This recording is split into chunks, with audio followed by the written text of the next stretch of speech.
Paulo, um prazer. Papo Net. Olá, pessoal. Paulo Adair para mais um bate-papo aqui no Papo Net. Hoje o assunto especialíssimo é educação, né? E pela segunda vez essa semana eu estou puxando a sardinha para o meu lado, trazendo alguém da família aqui, mas alguém com muito destaque, com muita bagagem, com um currículo impressionante, que é a minha sobrinha, Carla Rizzi Antunes da Silva Baffini, educadora, né, diretora do SESI de Caçapava e membro, né, representante do PEA, do Programa das Escolas Associadas da Unesco. Acertei? É Unesco. Isso, né? Mesmo, é isso mesmo. E a gente vai falar sobre essas questões, sobre esse programa, né, falar um pouco sobre isso e sobre algumas ações. A gente acha sempre que a educação está em crise, e está, a gente tem pouco investimento, realmente não tem praticamente investimento, não temos um projeto político de longo prazo, mas existem grandes iniciativas, existem boas iniciativas, e essa é uma que eu fiz questão de trazer aqui, trazer a Carla aqui para falar com a gente. E olha que eu acompanho a Carla desde que ela nasceu, praticamente. E eu só me toquei da importância desse trabalho recentemente, vendo inclusive uma entrevista que ela cedeu num outro canal aí no YouTube. Carla, é um prazer enorme recebê-la aqui, né? Você sabe que é a minha sobrinha favorita. Mas me conta um pouco sobre esse projeto, sobre o alcance desse projeto. Detalhe um pouco ele para a gente, para mostrar o que pode ser feito, o que está sendo feito. Primeiro quero agradecer pela presença aqui. Nossa, está sendo uma honra essa participação. Acredito que se a gente puder conversar sobre educação, se a gente puder expandir um pouco esse debate, todos nós só temos a crescer, né? Tanto nós educadores quanto a sociedade como um todo, e isso é fantástico. Então eu queria agradecer pela oportunidade e como você disse, é do coração, porque é meu tio querido que está aqui e vai ser um bate-papo bem legal, eu tenho certeza disso. Bom, olha, vocês não se surpreendam se ela me chamar de Paulinho, tá? Porque na família é muito carinhoso. Porque tinha o Paulão, que é meu pai, e agora eu era por direito de herança, eu era o Paulinho. Aliás, o tio Paulinho. Sim. Bom, trabalho com a educação é um trabalho bem árduo. A gente desenvolve uma série de movimentos com os estudantes e a gente tem que se preocupar muito com a criação dos valores, com a criação das atitudes, com esse trabalho de base do desenvolvimento da personalidade humana. E nós temos uma organização que é muito importante no mundo, que é a organização da Unesco, ligada à ONU, que traz valores como paz, como sustentabilidade, como relação entre os povos. E eu colaboro com este trabalho aqui na nossa região, né? Faço a representação do grupo das escolas associadas à Unesco, o PEA Unesco, e faço parte desse movimento com escolas que estão em São José dos Campos, no Vale do Paraíba, e também escolas que estão no município de São Paulo. Já faço esse trabalho há pelo menos uns 15, 20 anos, e faço com muito gosto, com muito envolvimento, porque acredito que, na medida em que a gente estiver fomentando o desenvolvimento desses projetos, desses valores, a gente vai trabalhar com o desenvolvimento da sociedade como um todo. A gente sempre diz, né, que a escola é um mecanismo de transformação social. E que se a escola não conseguir se posicionar perante a sociedade e trabalhar por esse mundo que a gente gostaria de ter, que a gente gostaria de formar, então a gente não vai conseguir chegar a lugar nenhum. Então, dentro do ambiente escolar, nós não podemos só desenvolver a língua portuguesa, a matemática, a história, a geografia, ciências. A gente precisa desenvolver habilidades, competências e, acima de tudo, a questão dos valores.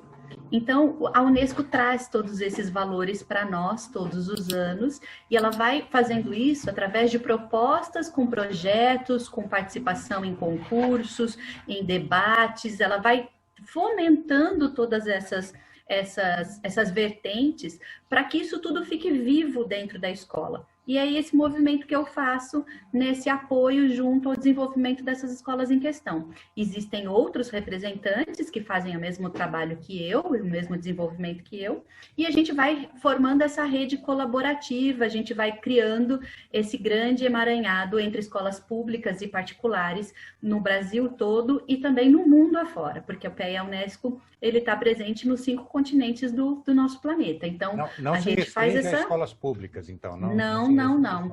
Toda instituição educacional pode ser uma escola associada ao PEA Unesco, não precisa pagar nada, a gente só tem que apresentar um projeto que é submetido à coordenação nacional do programa e, a partir da avaliação, a gente, então, pode utilizar o selo, pode fazer o uso da marca, desde que respeitado todos os valores e todas as premissas que eles estabelecem.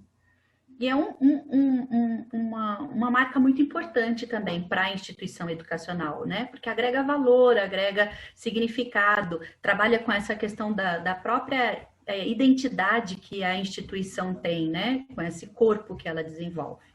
Então, é mais ou menos esse o trabalho que a gente faz e que tem gerado muitos frutos e que tem proporcionado muitos valores. Legal. Além desse trabalho, você tem um trabalho bastante lúdico, né? De camping, de trabalhar com camping. Conta um pouco sobre isso. Eu me lembro, né, historicamente, que a impressão que eu tinha é que você trabalhava, que você dava aula 7 dias por semana, 365 dias por ano. Eu nunca...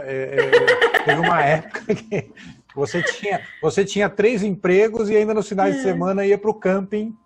É verdade. Esse trabalho mais lúdico, esse trabalho mais dentro da natureza, né? Mais voltado para a natureza. Sim. Explica um pouco isso daí também. Na educação a gente respira, né? O ensino, a educação, essa relação humana.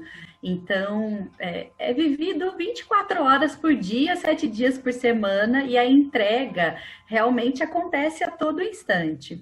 Então, esse trabalho que nós já desenvolvemos já faz também bastante tempo, tá para cima dos seus 20 anos, é ligado à Fundação Acampamento Paiol Grande, que é o primeiro acampamento educacional de férias que foi fundado no nosso país.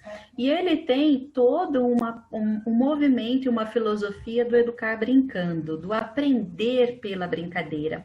E isso está muito ligado na minha formação, porque na minha graduação como pedagoga, eu fiz o meu trabalho de conclusão de curso foi ligado à ludopedagogia, a esse movimento do aprender brincando.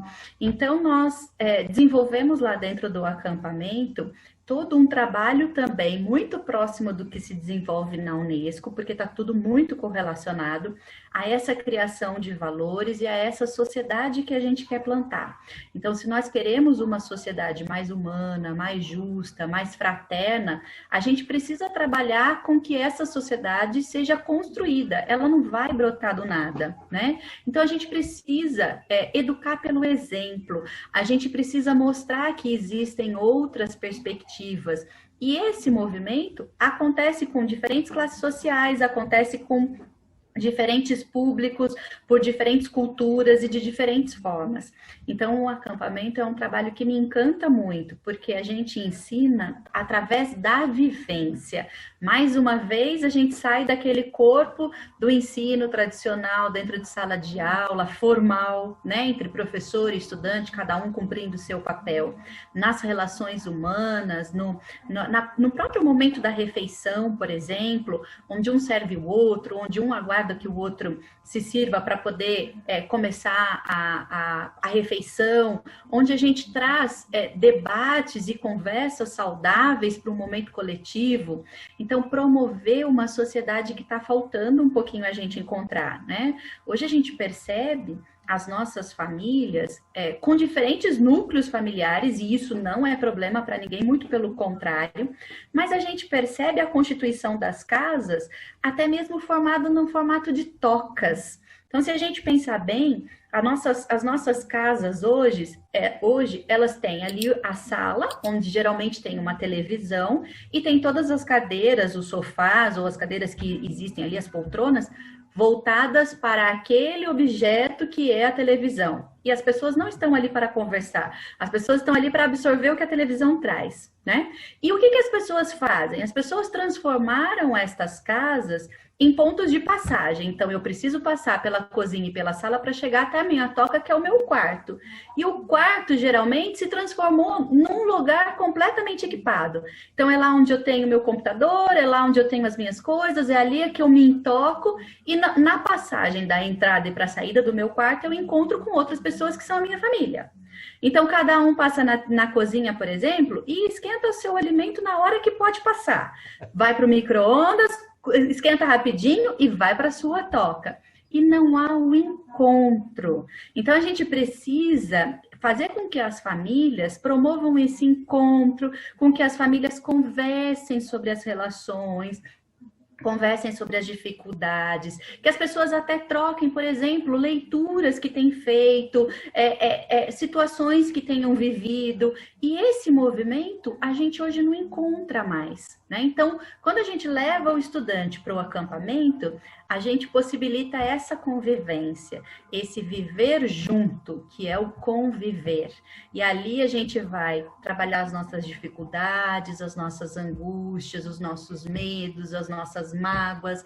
Ali a gente vai aprender a partilhar, ali a gente vai aprender que a gente não vai ter sempre a opinião prevalecendo pelas demais, que a gente vai precisar saber negociar, que a gente vai precisar saber justificar o próprio ponto de vista para que o outro entenda. A gente vai precisar aprender empatia, se colocar no lugar do outro, o altruísmo. Então, é uma gama de valores que precisam ser desenvolvidos e que podem ser desenvolvidos para fora do núcleo escolar formal. A sala de aula, professor, aluno, e a gente vai, através da vivência, fazendo esse movimento. Que legal, que legal. Agora, o nosso público aqui do Papo Net é maiormente gráfico, né? Só uma observação que você me fez fazer um paralelo aqui, né? Quando você falou da toca e da sala, todo mundo voltado para a televisão, me lembrou muito a Caverna de Platão, né? Isso! Todo mundo olhando as sombras na parede e tentando entender o que tem lá fora, isso, né? O que com foi medo que delas, essa né? sombra. É, isso mesmo. E alguns iam lá para fora e falavam, vem, que dá para ir. Não vou. E a televisão é basicamente a nossa máquina de sombras, né? Isso. Mas bem raciocinado. Mas bem eu queria falar um pouco sobre uma questão que você falou numa entrevista que você deu aí, da questão das bibliotecas, da valorização das bibliotecas. Tá? E isso interessa muito para o público aqui do Papo Net, que tem um público livreiro, tem um público impressor, gráfico, tem um editorial, né? E eu queria que você falasse um pouco, está havendo uma conscientização, porque com a digitalização, com o meio digital, né, eu costumo dizer que nós fomos de Gutenberg a Zuckerberg, né, do Facebook, né? Nós fomos do livro à live, né? Sim. E está havendo um movimento de revalorização do livro, das bibliotecas, inclusive no espaço acadêmico? Sim, eu acredito que sim. É lógico que a gente está falando de um novo contexto, né? Como dizem aí, o tal do novo normal. E ele não está sendo vivido agora em relação só à pandemia, não. Muito pelo contrário. Na educação, a gente costuma dizer que a gente está vivendo uma crise educacional que a última vez que ela foi vivida faz 160 anos, quando a instituição escola foi criada. Né? Então, ali houve toda uma revolução, houve todo um processo de evolução do processo de ensino e aprendizagem, e que todo mundo precisou se acomodar, precisou se entender, e é lógico que tudo isso causa muito medo. Vamos voltar aí à caverna de Platão, né? A gente tem medo do desconhecido, o que vai acontecer? Né? A gente teve um movimento na educação que a profissionalidade docente traz muito isso. Então, nós tivemos lá a primeira fase do educador, que foi a fase do sacerdócio, que eram aqueles educadores que iam para as grandes fazendas e que iam dar aula para o filho do fazendeiro e para os filhos do empregado ali, dos empregados mais próximos, onde você tinha um dom, digamos assim, né? O seu trabalho, ele não tinha nada a ver com a remuneração e que depois você ia ser recompensado por Deus, né? Depois desse trabalho desenvolvido.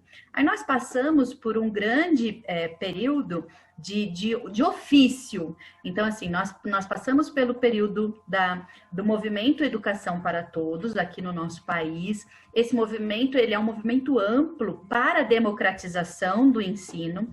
Se nós voltarmos lá na década de 50, nós não tínhamos 30% da nossa população em idade escolar dentro da escola. Então, muita gente ficava de fora, muita gente perdeu essa oportunidade, e ao longo dessas décadas, a gente foi conseguindo trazer essas pessoas para dentro da escola, e hoje a gente tem 98% da população em idade escolar dentro da escola. Só que esse processo demandou a necessidade de muitos profissionais sem formação, porque nós não tínhamos mão de obra para trabalhar dentro da educação. Então, nós nos deparamos com situações de pessoas que eram de outras profissões e acabaram caindo na educação, acabaram sendo recrutados. Então, engenheiros que vieram dar aula de matemática, advogados que vieram dar aula de português e assim por diante, né? E tivemos, inclusive, situações de pessoas analfabetas alfabetizando crianças. Então, como é que se criou um caminho para que esse processo de democratização acontecesse? E a gente não está aqui para dizer se foi certo ou se não foi, ele aconteceu dessa maneira. Criaram-se os sistemas apostilados, criou-se as cartilhas, como a nossa famosa cartilha Caminho Suave, né? Onde bastava que você cumprisse página a página, fizesse exercício a exercício, e que ali se garantia a aprendizagem da leitura e da escrita. Né? E ali só também tinha função da leitura, escrita e dos pequenos cálculos, simplesmente pelo fato de você poder assinar um documento, por exemplo, de trabalho, assinar uma ficha, assinar um cadastro, e isso não tinha nada a ver com o seu movimento de trabalho. Então, você muitas vezes passava pelos bancos escolares, mas lá na indústria você apertava parafuso, lá no comércio você fazia outras funções, e eram funções muito ligadas ao trabalho braçal, né? Só que nós estamos chegando num movimento em que a gente está tendo esse outro colapso, porque esse trabalho braçal ele foi substituído pelo robô. E a pessoa que está ali no trabalho, ela não está ali para o dia em que o robô funciona, para o dia em que a máquina funciona. Ela está ali para o dia em que a máquina pifa. Ela está ali para o dia em que ela tem que resolver problemas. Ela está ali para o dia em que ela tem que pensar sobre aquele trabalho que é desenvolvido. Aumentar a produtividade, melhorar a qualidade, diminuir custos. Então, esse ser pensante precisa ser desenvolvido pela escola. E ele não era desenvolvido nas gerações anteriores. Então, isso fez todo um movimento de se resgatar e de mais do que isso, de ressignificar a função da leitura, a função da biblioteca, a função do livro, a função de todo esse trabalho que é desenvolvido. Então, a gente tem hoje essa nova crise, onde, por exemplo, dentro da sala de aula, você tinha um quadro negro ou um quadro que se transformou em branco, mas que ele era estático, ele era parado, e que todo mundo ficava virado para ele e tendo a mesma oportunidade, entre aspas, porque quem não se adequava naquela oportunidade pulava fora do sistema, e agora esse quadro virou um tablet, virou um celular, virou um objeto móvel que interage com você, que te dá estímulos, mas que ao mesmo tempo você precisa raciocinar sobre ele, você precisa ter senso crítico. Olha lá os valores da Unesco desenvolvidos no acampamento: o justificar, o analisar, o criticar, o ser empático pelo outro, o pensar no contexto, o próprio fazer. Se eu sei que a água limpa do planeta está ficando complicado de encontrar, porque a gente até tem a água, mas a gente está poluindo essa água por completo. Então, o que eu vou fazer com este planeta? O que eu vou fazer com esta água? Não adianta eu falar, nossa, a água precisa ser limpa, e eu não não fechar a minha torneira na hora que eu escovo os dentes. Então, precisa mais do que falar sobre, precisa raciocinar. E mais do que raciocinar, precisa se colocar em prática. E o universo livreiro, o livro em si, a essência da leitura, ela traz raciocínio lógico, ela traz ampliação de repertório, ela faz com que essa pessoa tenha um senso crítico mais apurado, ela faz com que esse debate a respeito da leitura torne aquele movimento muito mais rico. Então, hoje, as bibliotecas, elas estão se transformando em grandes centros literários, em espaços literários e culturais. E um processo, um local democrático, onde a gente vai ter o livro físico, porque ele é importantíssimo, o folhear o livro físico, cuidar. Tem gente que fala até do cheiro do livro físico, né? O quanto é importante essa experiência. E também tem as experiências interativas, e também tem a possibilidade de, no momento em que você leu sobre um livro, você abrir, por exemplo, uma roda de conversa pela internet e conversar com gente do mundo inteiro que leu o mesmo livro que você. Sim. E falar sobre, e crescer esse. Então, fomentar, aumentar esse debate, fazer com que tudo isso esteja vivo, é importantíssimo. E essa ressignificação não pode trazer medo. Mas a gente tem medo porque a gente acha, vai acabar, vai perder. Não vai perder. Veja aí a questão dos professores, já puxando o gancho para o meu lado. Todo mundo falava, o dia que a tecnologia entrar, o professor vai ser substituído. O dia que a tecnologia entrar, o professor vai ser substituído. Essa pandemia foi a maior prova de que o professor não vai ser substituído. Porque a gente está na tecnologia, os pais estão enlouquecidos, dizendo, pelo amor de Deus, cadê o professor? Eu preciso do professor. O professor está na telinha, o professor está lá na escola, o professor está em casa, o professor está sendo essencial para esse movimento. Né? Então, ninguém vai perder lugar, mas o lugar não vai ser mais o mesmo. Daquela biblioteca lá bonita, onde a gente falava, nossa, tenho aqui tantos mil exemplares, quantos você já leu? Não li todos não. Alguns eu só estou ali para enfeite. Não. Hoje a gente tem uma coisa viva. Nos interessa os livros circulantes do que necessariamente uma coleção parada. Né? A minha mãe estava contando muito sobre aquelas estações de leitura que existem, né? O quanto a gente faz uso dessas estações de leitura. A Marta Viajante fala sobre isso, né? Para cada lugar em que ela passa, ela deixa um livro que ela já leu e ela leva um livro que ela ainda não leu. E isso é descompromissado, você não vai precisar voltar lá para devolver aquele livro, porque o livro andante é o que mais interessa para todo mundo. E aí mudam-se as relações de custo, mudam-se as relações de direitos autorais, mudam-se as relações, né, de propriedade intelectual, porque está tudo posto no mundo. E o que a gente vai fazer com tudo isso? Né? Então, cabe pensar sobre todo esse movimento. Mas o que mais importa é tudo isso estar borbulhante e fazer e produzir alguma coisa acontecendo em algum lugar. É muito interessante essa questão que você falou aí daquela revolução. Compara a revolução que estamos sofrendo hoje com a revolução do início da educação formal, vamos dizer assim, né? Das escolas formais, né? Ninguém estava preparado para ir para aquele lugar, que tinha que ficar sentado naquela cadeira, dentro daquele quadradinho, naquele horário, né? E precisa rever, porque essa escola parecida com a prisão, né, em que tem ali as celas, que tem o sinal, que tem a hora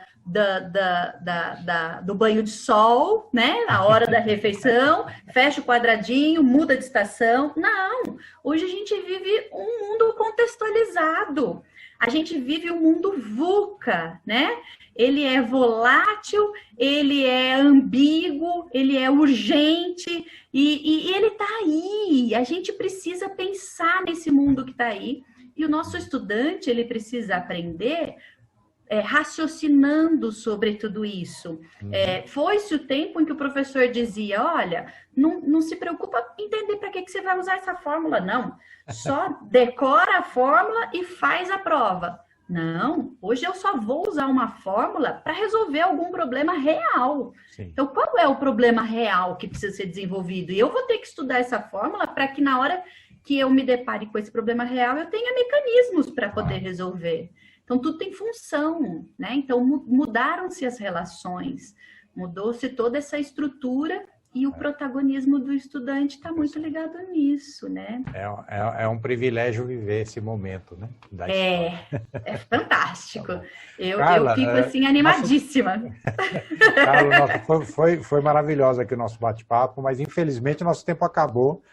Tão rapidinho.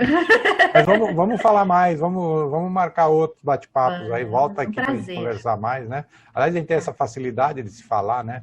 Sim. E a gente eu quero agradecer. E a gente fala tão pouco sobre isso, né? Fala tão pouco. É verdade. Se deixar, eu passo aqui a madrugada inteira falando sobre educação, porque é realmente meu sangue, é o meu respiro, é o dia todo, assim, mas é muito... Você sabe que uma coisa do livro, que eu sempre falo quando as pessoas falam do cheiro do livro, falam de folhear o livro, né? Eu costumo dizer o seguinte, eu acho que a principal característica do livro, que ele ganha longe de um tablet, da TV, do rádio, ou seja lá do que for, a grande vantagem do livro é que todos os outros meios, eles te limitam. Sim. Todos os outros meios, eles limitam a sua imaginação. Né? O livro não, né? Quando você lê e você está tendo só aqueles símbolos, que você está decodificando aqueles símbolos e formando ideias na sua cabeça, você começa a imaginar como é, né? Por exemplo, eu gosto muito de Blade Runner, né? Que é baseado nas ovelhas, né? Será que as ovelhas sonham com... Aliás, como é que é? Será que os robôs sonham com ovelhas digitais, né? Os androides sonham com ovelhas digitais, que é o conto que virou Blade Runner, né?